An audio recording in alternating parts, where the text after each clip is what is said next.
In a time in human history when science and technology is growing and advancing at essentially an exponential rate, definitely faster than it ever has before, wouldn't it be nice if our leaders were technologically literate?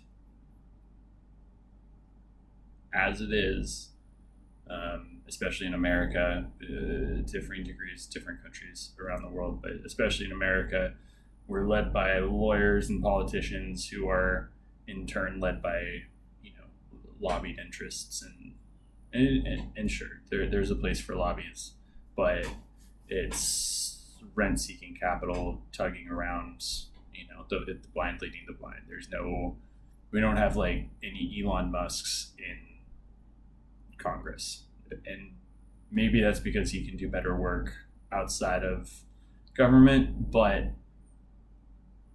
as far as I know, I think it's one or two Congress people have scientific degrees. So in a time when the world is more complicated than ever, when there's more technology, in a time when a global pandemic may or may not have been triggered by a virus that was generated from gain of function research and may have escaped from a laboratory, right? Wouldn't it be nice if our leaders knew, understood what was happening and understood the difference between this and that? Not that they don't have advisors, right?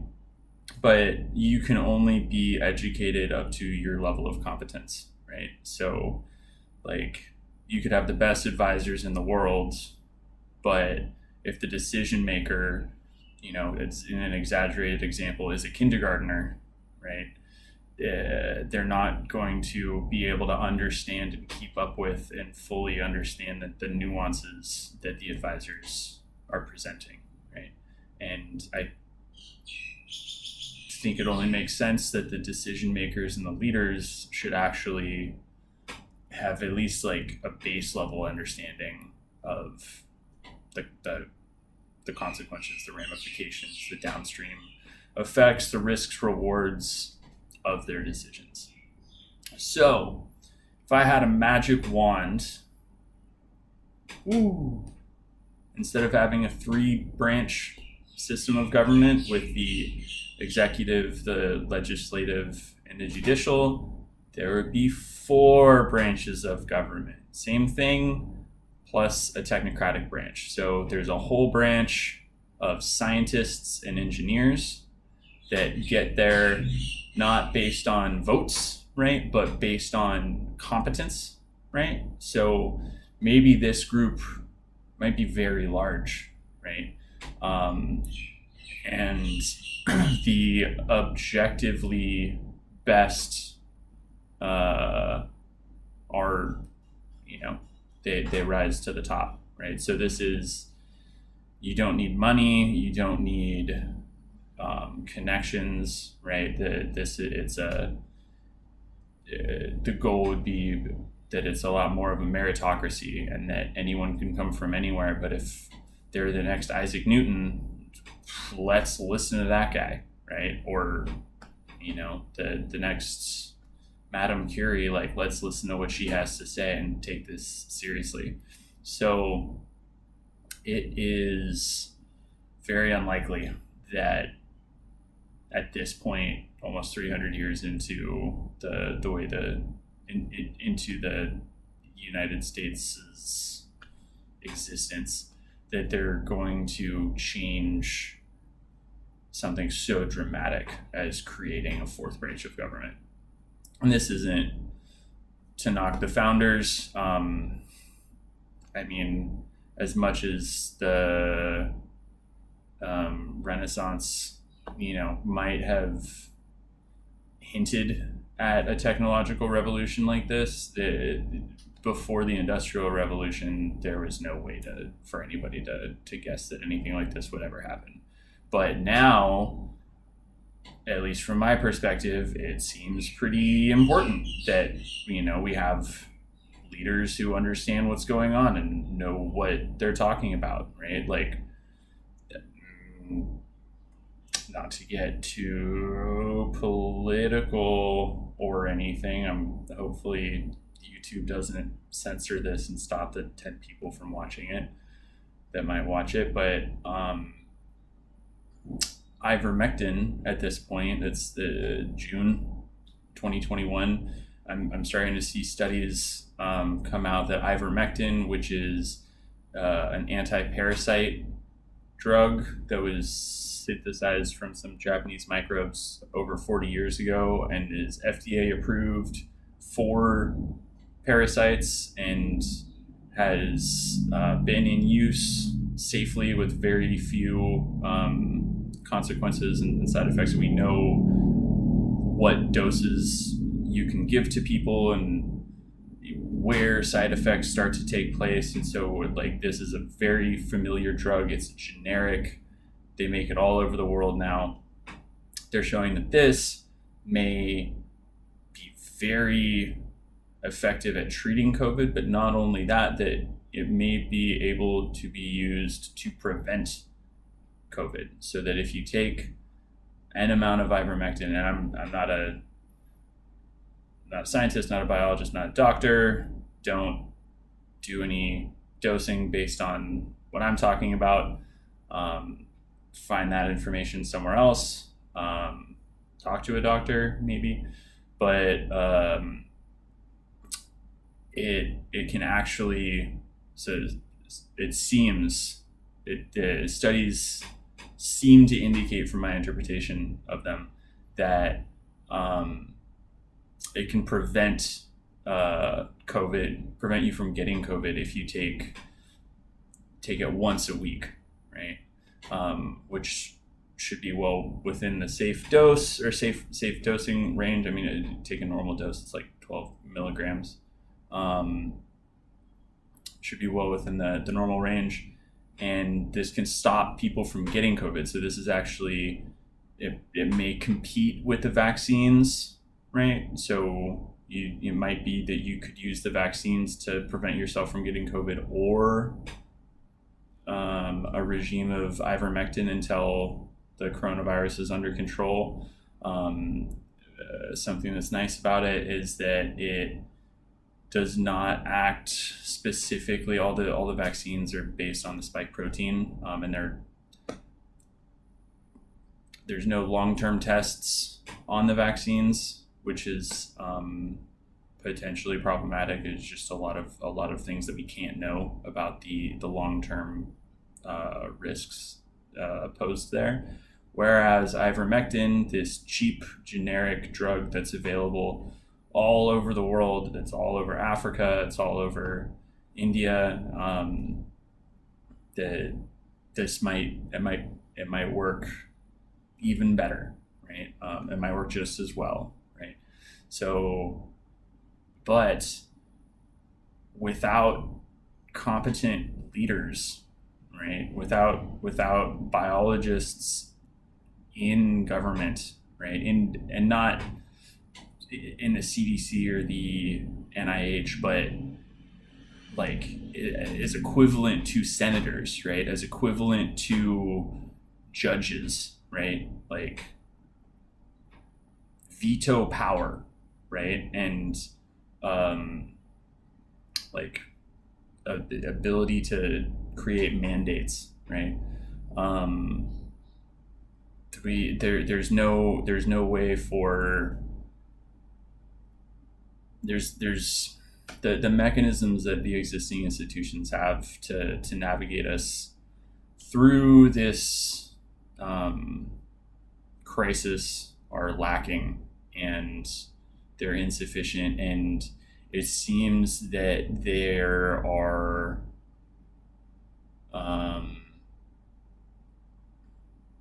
moneyed interests, the pharmaceutical companies, the vaccines, the vaccine manufacturers, who are pushing I mean, they need to recoup the cost. It costs them billions of dollars to rush these vaccines out. But just because that's the case, when a new treatment appears that is cheap and is widely distributed and is simple to manufacture, when it appears, we shouldn't be stuck paying the bill for, like, we shouldn't be forced to take the one solution and to ignore the second solution. If anything, we can pay them off for the work that they did, so that it's not, they don't lose money. But this, where money is being used to make the decisions instead of the fundamental analysis, this is very problematic. So unfortunately, it doesn't seem possible. I think it's very unlikely that the government adds a fourth branch. But this would be great. They could have like a collective bank of facts, right? Everything that gets into this pool of facts is factual, and we know this. And if it's maybe a fact, it doesn't get in. So there's like a library of facts that we can all point to and know, like, this is real, this is true. I think that might be nice. Obviously, they could help lead us in navigating through the global climate change. And there's a number, too many things. Something I think to, like, a veto power, an ability to, if Congress passes a law, there should be a group of scientists and engineers that say that's not possible, right? Like this, like what you're asking sounds nice, right? Like what this law states sounds good, but that's not the way physics works, right? And maybe here's a revision, and that's a law that you can pass that is possible, but there needs to be some kind of fact checking within the system, representing the people's interests, right? Like, and this shouldn't be some like barred institution that you need to be, born wealthy or connected to achieve access to, right? Like this, it's just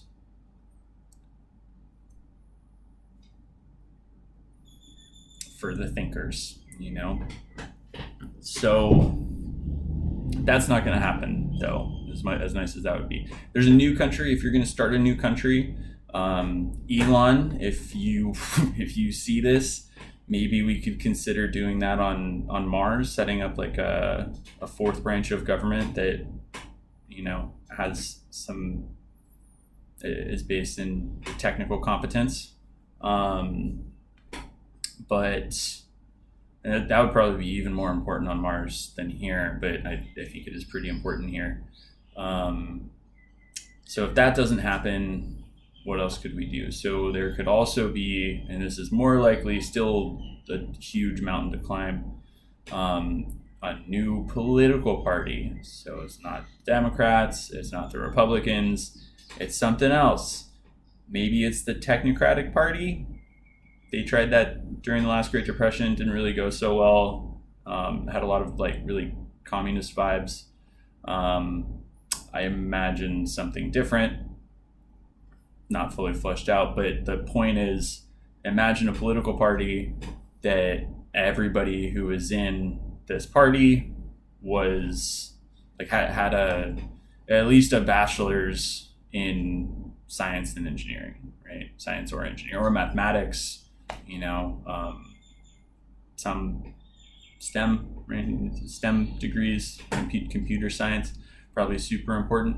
I mean, have you listened to these dinosaurs like ask Zuckerberg questions about like, so if I move my phone into the kitchen, can you tell me where I am? You're able to watch that? Like, these guys have no idea how anything works anymore, and it's frankly dangerous, especially when we're a country, right? And we have competition from other countries. At this point, that's not military, but militarily, but could be at some point, right? And these same ideas apply, to any country, right? So you don't have to. The U.S. isn't the only country who could get value, I believe, from something like a technocratic party, right? So if you are concerned at all about competing with your neighbors or foreign groups who might wish you some kind of harm or to thwart the prosperity of your country and your economy, right? Like that would be good. It'd be great.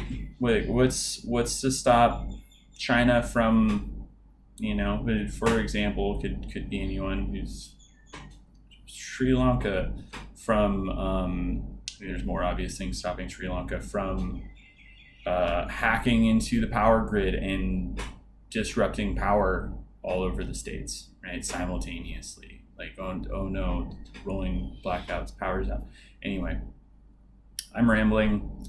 A political party instead of a new branch of government. So this doesn't have the same powers that I would hope that this group would have, but at least you have the minds and the technical competence and the technical and scientific expertise in the decision-making seats, right? Imagine if the president, right, was somebody like Elon, right? I mean, not everybody loves him. I fucking love that guy.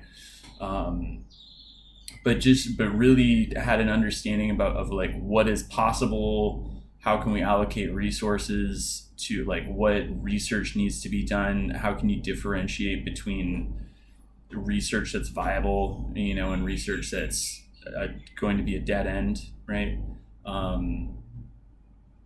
mean, I've thought a lot about this, but this is not a super clear, well thought out presentation of all of these ideas. But hopefully it sparks some creative juices in your brain, and you can kind of come up with some ideas as well of like, oh, you could do this or you could do that. And that's the idea, right? I'm not the expert on how this would play out. I don't know every little detail, but and then short of a political party, and the thing about a political party is if you're a Democrat and you start a political party, like you're gonna want it to lean left. If you come from the conservative side and you start a political party, you're gonna want it to lean right. This needs to be like agnostic, right? Right down the middle. The goal is a balance between conservation and change, right?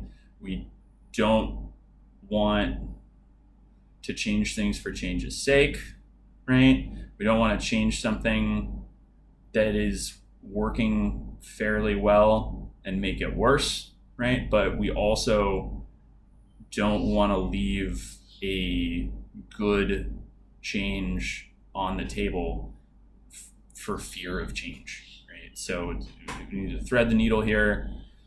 I mean, it needs to be actually agnostic. I think you can't have religion, bottled up in that. It's only going to hurt. And I think it needs to be like intimately connected with the needs of business people, right? So it's like if there's a technocratic party, like this needs to be the party that is the friend of the entrepreneur, right? Because the business engine is the engine that drives, the economy. And while, someone starting a restaurant may not feel connected to science and technology,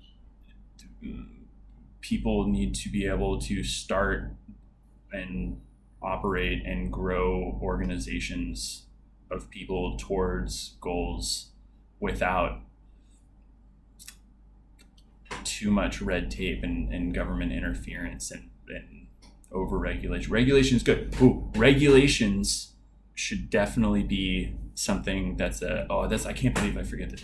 So one of the things that I worry about is basically like poisons and pesticides all over, like for how much glyphosate is in the river that's nearest you. I have no fucking idea, right? But like, I'm also pretty sure that there's some there. This is problematic, right? Where is the institution that is looking for these poisons, right? Like, where's Roundup concentrating?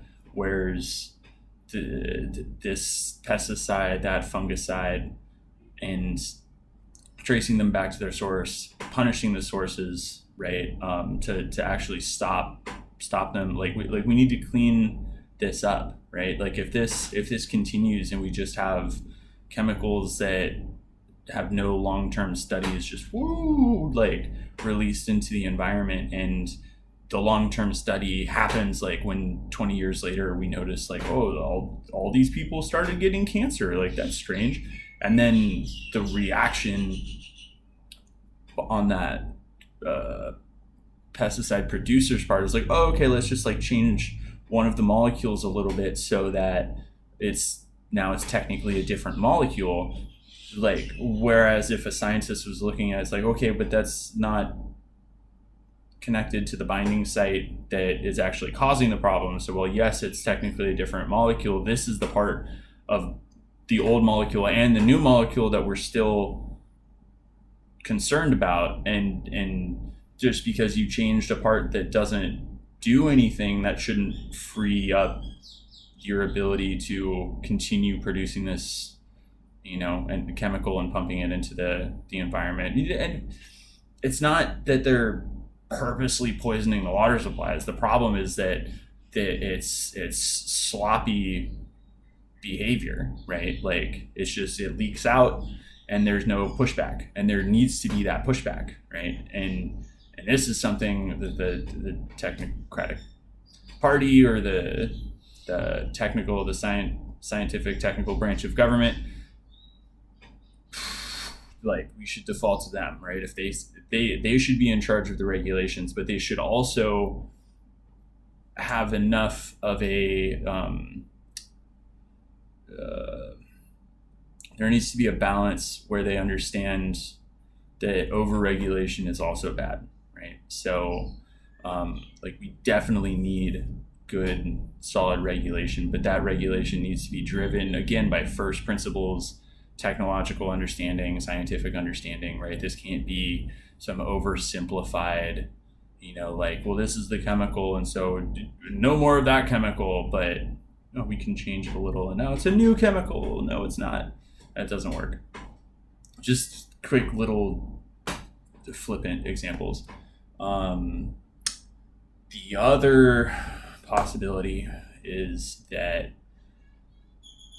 we do this in a completely decentralized way, and basically businesses take responsibility, but this has much less centralized control, much less centralized authority, like no authority, and while that has a lot of benefits, Elon Musk and everything that he's been able to apply, I mean, assuming that any of us could ever do, create anything on the order of what he's done, but there's definitely benefits to the organization being a company and operating outside of government, but we also need our leaders to be scientifically and technically literate. So that's the whole point. I don't know what you think. I've heard a couple people kind of talk about this. There's a little bit in terms of like movements that try to get STEM majors to run for office, but it never seems to amount to anything. I don't know if somehow it's like being suppressed, if it's just what works, and so the existing power structure doesn't want to fund something that's going to change.